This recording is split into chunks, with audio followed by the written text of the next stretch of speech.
The cardigan was the first thing Byron Kettler noticed. It was a pale blue thing, the kind that had once been a proper shade of cerulean but had been washed so many times it had gone soft at the elbows and faded near the cuffs to the color of a winter sky. The man wearing it was in his early 60s, broad-shouldered, but carrying himself carefully. The way a man carries himself when something inside him is exhausted, even if his back isn't. He had 3 days of gray stubble on his jaw.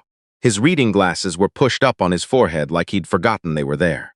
He was holding a canvas tote bag from the Chicago Public Library, the kind they hand out during summer reading campaigns, printed with a cartoon of a caterpillar under the words "Every page counts." He walked through the brass and glass doors of Harrington and Cross Private Wealth Management the way a man walks into a place he has been before, without hesitation, without performance, simply moving toward the front desk like it was where he needed to be. He set the tote bag on the polished counter. There was a small plastic bracelet on his right wrist, the kind hospitals put on patients when they admit them. He had not taken it off. He had forgotten it was there. "Good morning," he said. "My name is Wendell Pruitt. I have a 10 o'clock appointment." Byron Kettler had been Senior Client Relations Director at Harrington and Cross for 17 years. In that time, he had developed what he privately considered a gift, the ability to assess a prospective client's worth in under 10 seconds, before the handshake, before the portfolio number, before the first word of formal conversation. He had learned to read a suit jacket, a watch face, a leather handbag, a haircut. He had learned to read the quality of a shoe sole and the weight of a cufflink, and the particular way certain men held themselves when they had never, not once in their adult lives, needed to wonder whether there would be enough. He read Wendell Pruitt in 4 seconds and reached his conclusion. "Sir." Byron's voice carried a particular texture, warm enough to be polite, cool enough to communicate hierarchy. He stepped forward from his station with the deliberate pace of a man who understood that controlling a lobby meant first controlling its tempo. "Can I ask what kind of appointment this is? Sometimes people come in looking for," he gestured mildly toward the street window. "There's a branch of Midwest Federal Savings about 4 blocks east. Checking, personal accounts, that sort of thing. Very helpful staff." Wendell looked at him. The look was entirely still. It was the kind of stillness that comes from decades of sitting at a bench, of listening to arguments that were sometimes brilliant and sometimes desperate and sometimes both at once, and learning that the first requirement of the job was patience. Not to react until you understood what you were reacting to.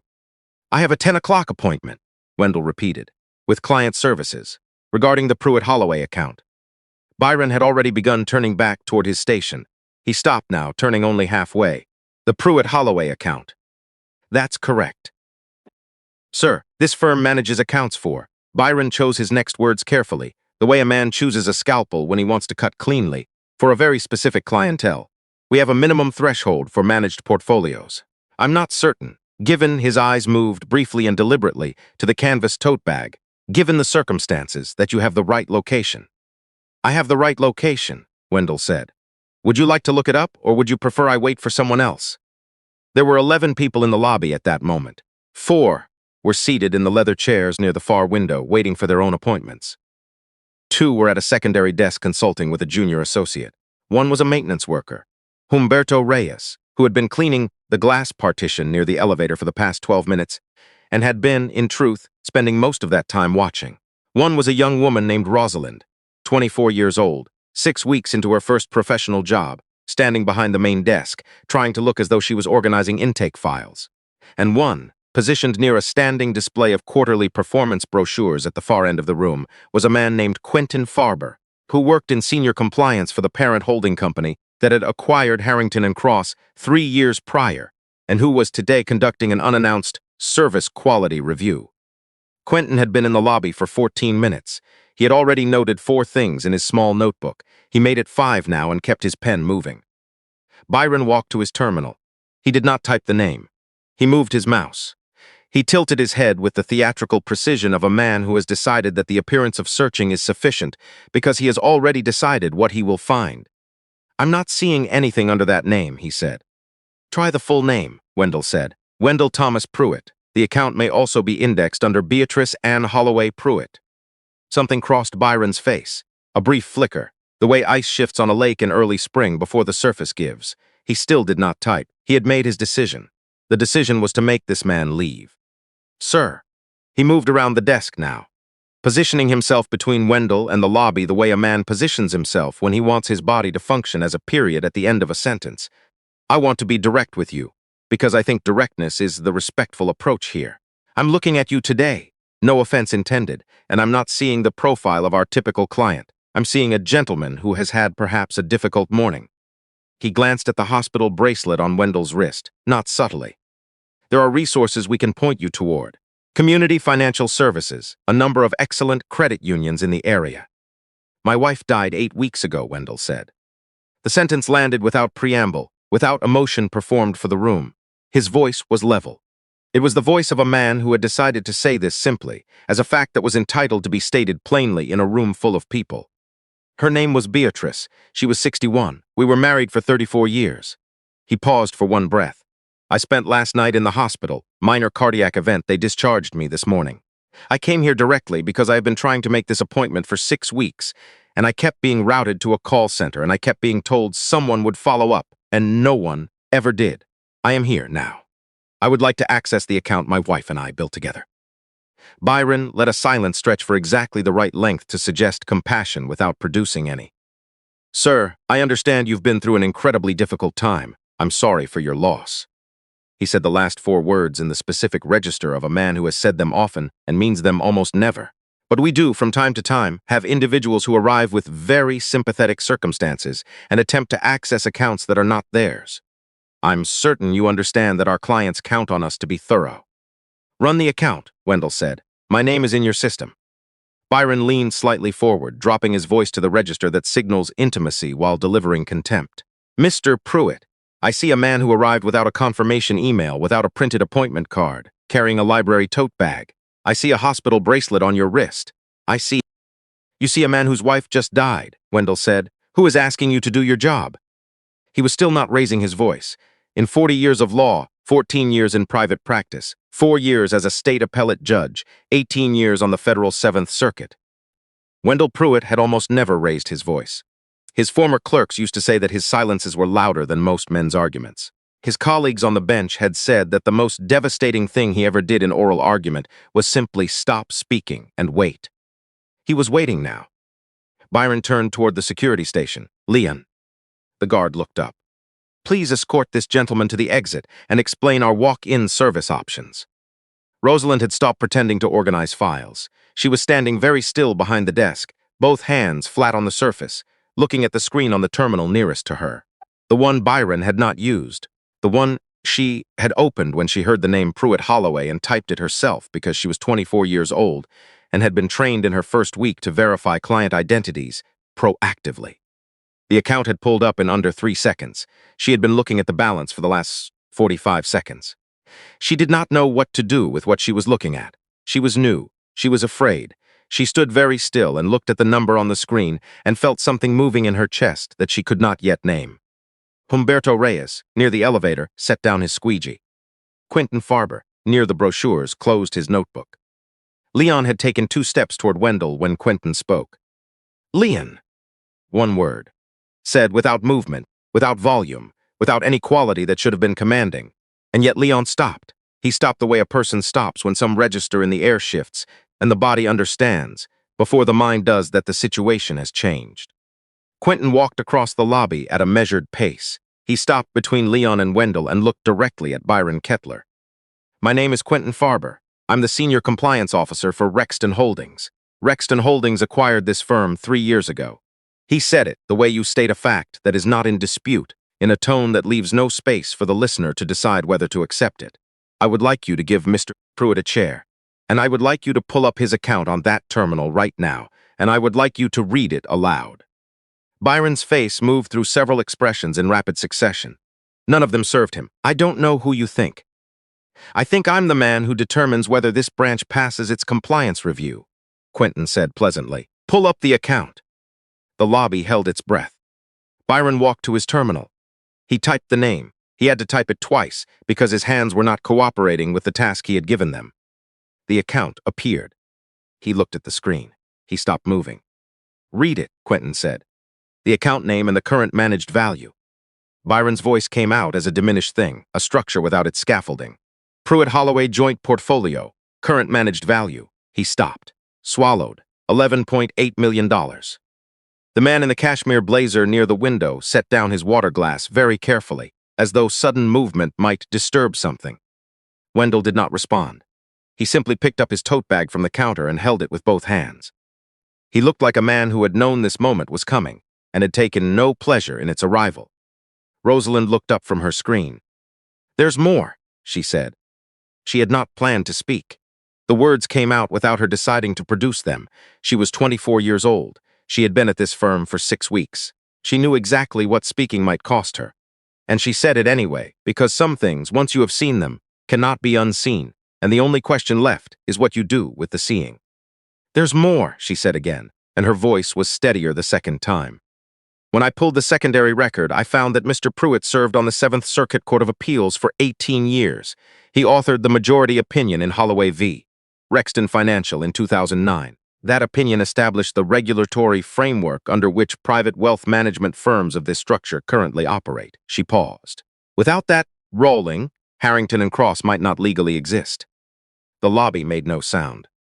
Byron Kettler stood beside his terminal and understood, in the particular way that a man understands something when it arrives 17 minutes too late, what he had done. He had not merely misjudged a rich man. He had looked at a man wearing a hospital bracelet, a man who had buried his wife of 34 years 8 weeks ago and spent the previous night in a cardiac ward and come here directly from the hospital because he was the kind of man who kept appointments, and he had decided that the library tote bag told him everything worth knowing. It told him almost nothing. It told him that Wendell Pruitt was a man who had never needed to perform wealth because he had never needed wealth to tell him who he was. Thaddeus Rourke arrived 31 minutes later. He was 71, lean, moving with the particular quickness of a man whose body remembers being younger even if the calendar doesn't. He had founded Harrington and Cross 40 years ago with 2 colleagues in a borrowed corner office on the 17th floor of a building that no longer existed. Quentin's call had reached him in the back of a car en route to a lunch he canceled before the call was finished. He came through the lobby doors and crossed the marble floor toward Wendell without stopping at reception, without looking left or right, navigating the room the way a man navigates a place he built with his hands. Wendell was sitting in one of the leather chairs near the window with a cup of coffee. Rosalind had gotten it herself from the private client kitchen, not the lobby station. Thaddeus sat down in the chair beside him, without ceremony, without preamble, the way men sit down next to people they have known long enough to skip the performance. "I didn't know you were coming in today," Thaddeus said. "Nobody told me until Quentin called. I tried to make this appointment 4 times. I kept being routed to a call center." Thaddeus closed his eyes briefly. "I know. That changed when we sold to Rexton. I should have made sure the senior client protocols were protected. I didn't." He paused. "How are you, Wendell?" "Really?" Wendell was quiet for a moment. Outside the window, the November Street moved the way streets move. People in coats, a delivery truck idling at the curb, a gust of wind lifting a newspaper off the sidewalk and carrying it half a block before setting it down again. "I still make 2 cups of coffee in the morning," Wendell said. "Every morning. I don't know when I'll stop doing that." Thaddeus nodded. He had known Beatrice Pruitt for 31 years. She had come to his daughter's christening with a small ceramic bowl she'd made herself. She had sent flowers when his brother died, with a note in her small, precise handwriting that he had kept in his desk drawer for 9 years. She had been the kind of person whose presence reorganized the space around her, quietly, without announcement, and whose absence left everything in the rooms 2 degrees off from where it had been. "I want to establish a scholarship," Wendell said, "at Lakeview Arts Center. Beatrice taught there on Saturday mornings for 11 years. She never charged them $1. I want to use part of the portfolio to endow a scholarship in her name for first-generation students who can't afford the materials." "We'll do it today," Thaddeus said. "Whatever documentation you need, we'll do it today." They sat together in the November lobby, the light coming in flat and gray through the window, and neither of them spoke for a while. There are things that men past 60 understand about grief that do not need to be said aloud. The understanding itself is enough. It is sometimes more than enough. Byron Kettler's termination meeting lasted 23 minutes. Quentin conducted it with Harrington and Cross's HR director, who had driven in from the regional office. The security footage had captured the interaction from 4 angles. The audio was clean. Byron had, at various points during the meeting, attempted to describe his actions as consistent with firm protocol, as reasonable due diligence, as a misunderstanding born of incomplete information. Each attempt lasted until Quentin moved to the next segment of footage. By the 11th minute, Byron had stopped trying. He had given 17 years to Harrington and Cross. He had been promoted 5 times. He had received client satisfaction awards at 2 consecutive annual conferences, awards that now suggested uncomfortable questions about which clients had been doing the satisfying and which ones had been quietly, efficiently turned away. He left the building with a cardboard box and Leon as escort.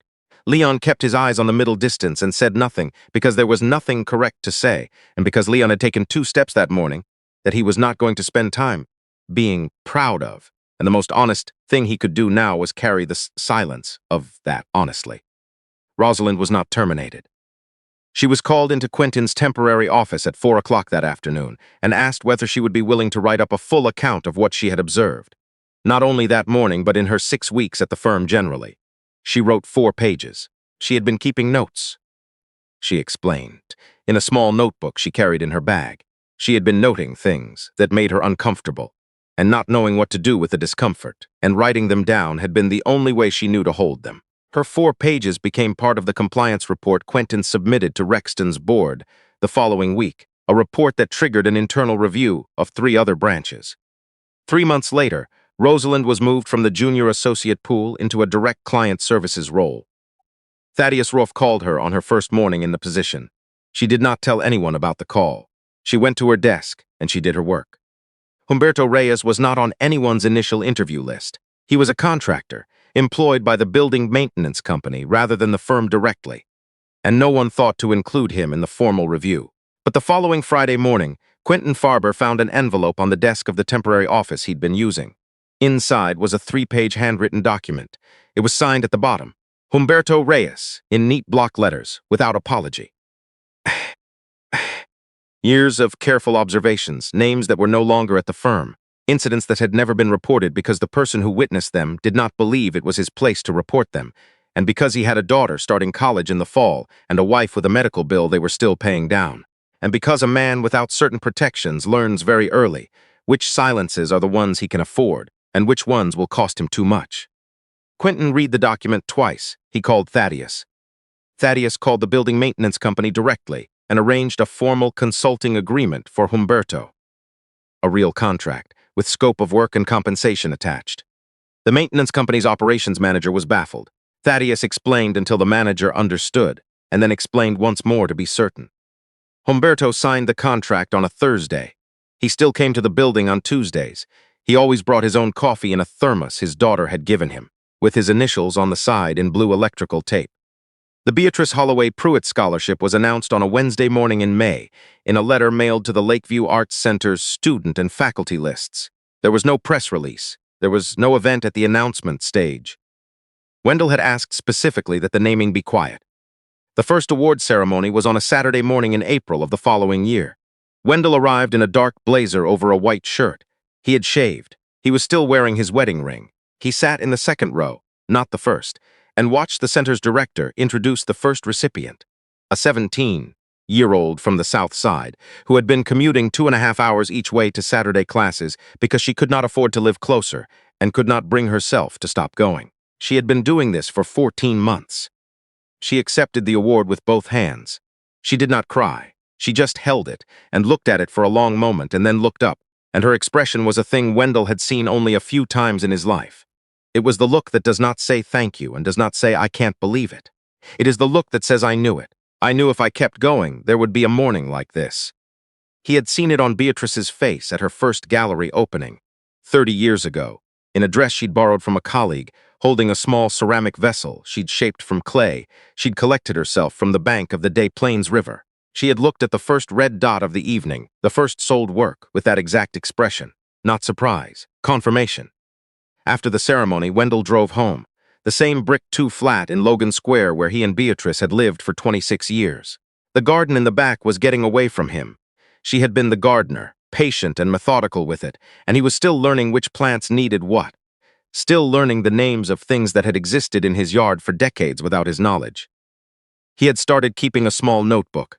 He drew rough sketches of leaves and looked them up in the evenings. It was slower than it needed to be, and more satisfying than he'd expected. He made 1 cup of coffee. He sat at the kitchen table. On the counter, in a simple wooden frame, was a photograph of Beatrice at 34, laughing at something happening outside the frame, one hand raised to push her hair back, the light falling across her face in a way that made her look like she was made of it. He thought, as he often did in the mornings, about what Byron Kettler had seen that Tuesday in November: the cardigan, the library tote bag, the hospital bracelet. He thought about the 4-second assessment and the conclusion that had been drawn and the 17 years of practice that had gone into drawing it. And he thought, not with anger, which had passed, but with something quieter and more durable, about the particular kind of blindness that gets mistaken for expertise. Beatrice had said it once, years ago, standing in the middle of the Art Institute, looking at a painting that most of the people around them were walking past without stopping. She had stood in front of it for 10 minutes, while the crowd moved around her. People walk too fast, she'd said finally. They decide before they look. They look and think they've seen, and they haven't. The seeing takes longer than people think it does. He had thought she was talking about the painting. She had been talking about everything. He finished his coffee. He rinsed the mug and set it in the rack beside the one he no longer used. He pulled on his coat and went out to the garden, where a number of things he had not yet named were doing things he did not yet understand, and he knelt down in the April earth with his notebook and decided that he was going to learn every one of them. Some things are worth learning late. Most things are. The only question is whether you are willing to stop deciding before you look and let the seeing take as long as it takes.